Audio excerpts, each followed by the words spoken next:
आज Doubtnut app download करें।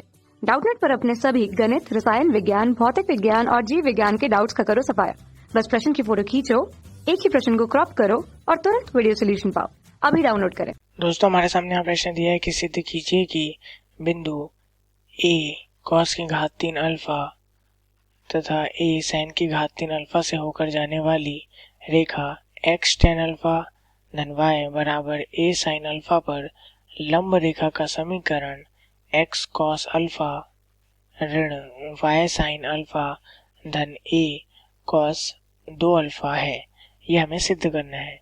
तो दोस्तों, सबसे पहले जो हमें रेखा का समीकरण दिया है इसे हम लिख लेते हैं x tan अल्फा धन y बराबर a sin अल्फा। यहाँ से यदि हम पक्षांतर करें तो y बराबर क्या मिल जाएगा, ऋण tan अल्फा गुणित x धन a sin अल्फा, यह भी मिल जाएगा। अब दोस्तों, चूंकि जैसे कि हम जानते हैं कि हमारे पास रेखा का ढाल समीकरण क्या होता है हमारे पास, जैसा कि हम जानते हैं यदि हम ढाल समीकरण की बात करें तो क्या आता है, y बराबर mx धन c, जहाँ पर m क्या है हमारा, m हमारी प्रवणता है या फिर हम इसे ढाल कहते हैं। तो यहाँ से यदि हम इसे तुलना करें, इसे हम दे देते हैं समीकरण दूसरा, यह हमारा हो गया समीकरण पहला। हम यहाँ लिखेंगे समीकरण एक व दो की तुलना करने पर, समीकरण एक व दो की तुलना करेंगे तो यहाँ से हम देख सकते हैं यदि यहाँ पर हम इसे m1 ले लें तो हमें आसानी होगी। इसे हम m1 पहले ले लेते हैं तो यहाँ से m1 बराबर क्या आ जाएगा, तुलना करने पर ऋण tan अल्फा हमारे पास आ जाएगा। अब जैसे यहाँ प्रश्न में बोला गया है कि दिए गए बिंदु से होकर जाने वाली जो रेखा है पर लंब रेखा का समीकरण बोला गया है, तो यहाँ से हम लिखेंगे यदि दो रेखाएं आपस में लंब हो तथा उनकी प्रवणता क्रमशः m1 m2 है, तब क्या संबंध होता है उनके बीच, m1 गुणित m2 बराबर होता है ऋण 1। तो यहाँ से हम देख सकते हैं यदि हम m1 का मान रख दें तो क्या आ जाएगा, ऋण tan अल्फा गुणित m2 बराबर ऋण 1।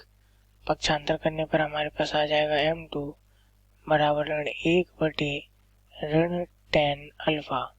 यदि हम ऊपर नीचे से ऋणात्मक चिन्ह काट दें तो हमारे पास क्या आ जाएगा, चूंकि एक बटे tan अल्फा है तो ऊपर जाके क्या हो जाएगा, यह cot अल्फा आ जाएगा। m2 का मान यहाँ पर आ चुका है cot अल्फा। अब जैसे कि प्रश्न में बोला गया है, सिद्ध कीजिए कि बिंदु a cos की घात 3 अल्फा a sin की घात 3 अल्फा से होकर कोई रेखा जा रही है। सबसे पहले तो यहाँ पर इस बिंदु को हम नाम दे देते हैं a, इसे हम बिंदु a कह सकते हैं। अब यहाँ पे से होकर जाती है तथा यह जो रेखा है जिसको हमने यहाँ लिखा तथा जिसकी प्रवणता हमने क्या बताई, ऋण tan अल्फा पर लंब है। तो दोस्तों, वह जो रेखा इस दूसरी रेखा पर लंब है उसकी प्रवणता क्या हो जाएगी, m2 हो जाएगी। क्योंकि जैसा कि हमने देखा कि दो रेखाएं यदि आपस में परस्पर लंब हो तब उनकी प्रवणता क्या है, क्रमशः m1 m2। यहाँ पे m1 प्रवणता इसकी है तो m2 प्रवणता उस दूसरी रेखा की होगी। तो हम यहाँ पे लिख सकते हैं, अतः बिंदु, वहां पर उस बिंदु को हमने a माना था, तो बिंदु a से होकर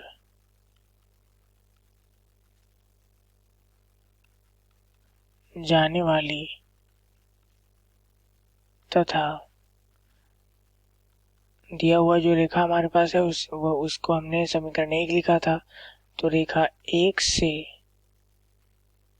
लंबवत रेखा का समीकरण हमारे पास क्या हो जाएगा, जैसा कि हम जानते हैं कि हमारे पास बिंदु ढाल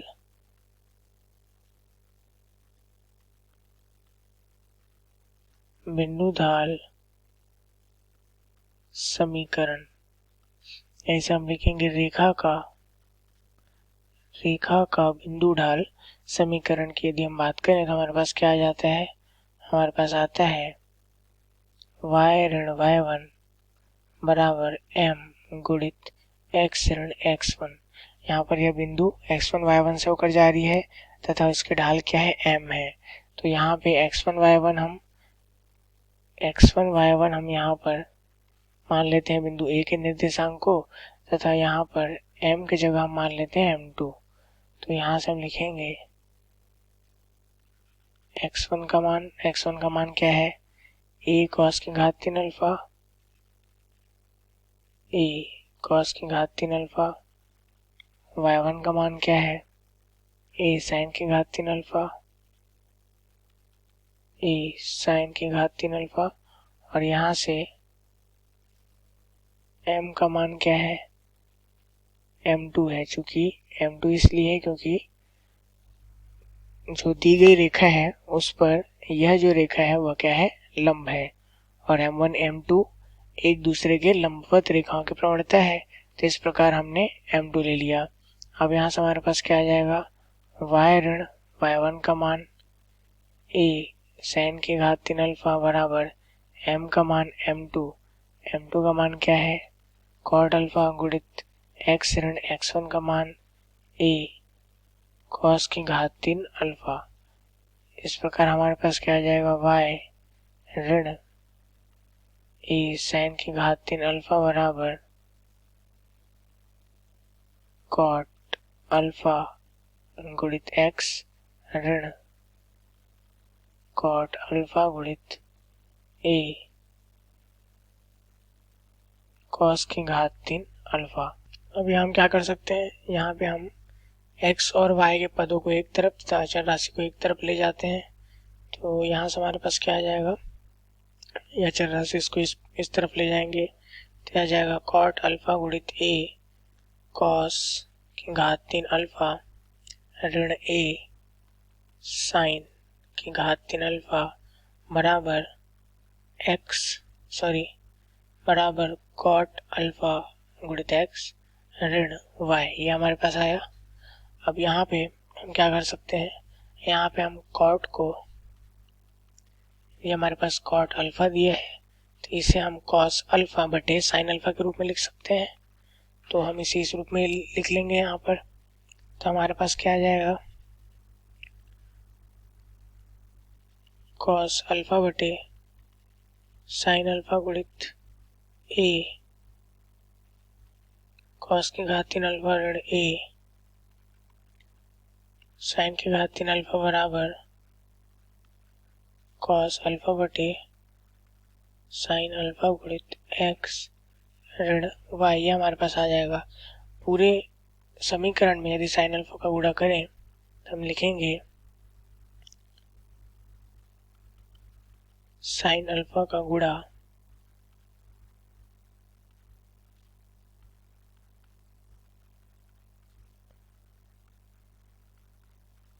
दोनों पक्षों में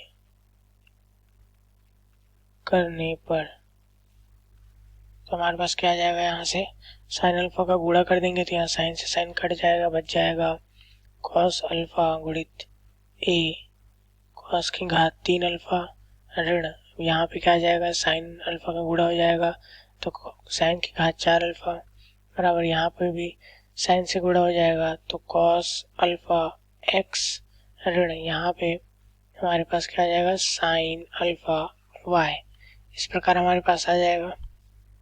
यहाँ से हम इसे लिख सकते हैं cos अल्फा x ऋण sin अल्फा y बराबर, यहाँ से हम देख सकते हैं a को यदि हम बाहर निकाल दें यहाँ से तो क्या बच जाएगा हमारे पास, cos की घात 4 अल्फा, cos अल्फा और cos की घात 3 अल्फा गुणा हो गया ऋण sin की घात 4 अल्फा।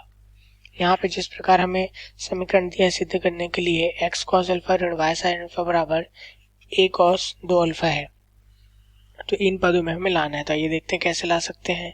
यहाँ पे हमारे पास आ जाएगा cos अल्फा गुणित x ऋण साइन अल्फा गुणित y बराबर a गुणित cos की घात 4 अल्फा दिया है, तो क्या हम इसे cos वर्ग अल्फा पूरे का वर्ग लिख सकते हैं, ऋण साइन की घात 4 अल्फा दिया है, इसे भी हम साइन वर्ग अल्फा पूरे का वर्ग लिख सकते हैं। हम जैसा कि हम जानते हैं, चूंकि a की घात 2 ऋण b की घात 2 बराबर क्या होता है, a धन b गुणित a ऋण b हमारे पास होता है। तो यहाँ से हमारे पास क्या आ जाएगा, cos अल्फा गुणित x ऋण साइन अल्फा गुणित y बराबर a गुणित, अब यहाँ पे इस पद को a व इस पद को यदि हम b मान लें तो हमारे पास क्या आ जाएगा, cos वर्ग अल्फा धन साइन वर्ग अल्फा गुणित cos वर्ग अल्फा ऋण साइन वर्ग अल्फा, ये हमारे पास आ जाएगा। अब यहाँ से आगे हल करने पर हमें क्या प्राप्त हो जाएगा, साइन अल्फा y बराबर यहाँ पर a गुणित, इसका मान क्या होता है, सर्व समीकरण के अनुसार जानते हैं, इसका मान होता है 1 तथा cos वर्ग अल्फा ऋण साइन वर्ग अल्फा दिया हुआ है। अब इसका मान हमने 1 कैसे लिखा, चूंकि cos वर्ग अल्फा धन साइन वर्ग अल्फा का मान क्या होता है, 1 होता है, तथा cos वर्ग अल्फा ऋण साइन वर्ग अल्फा, इसका मान क्या होता है, cos 2 अल्फा के बराबर होता है। तो यहाँ हम इसका मान रख देंगे, तो अंततः हमारे पास क्या आ जाएगा, हमारे पास आ जाएगा cos अल्फा गुणित x ऋण साइन अल्फा गुणित y बराबर a, और इसके जगह cos 2 अल्फा लिख सकते हैं, तो a गुणित cos 2 अल्फा, ये हमारे पास आ गया। जैसा कि हमें यहाँ पे सिद्ध करना था, यही पद हमने यहाँ पर ला लिया, अर्थात हमारे प्रश्न क्या हो गया, सिद्ध हो गया। हम लिखेंगे अतः यह लंब रेखा का समीकरण है। लंब रेखा का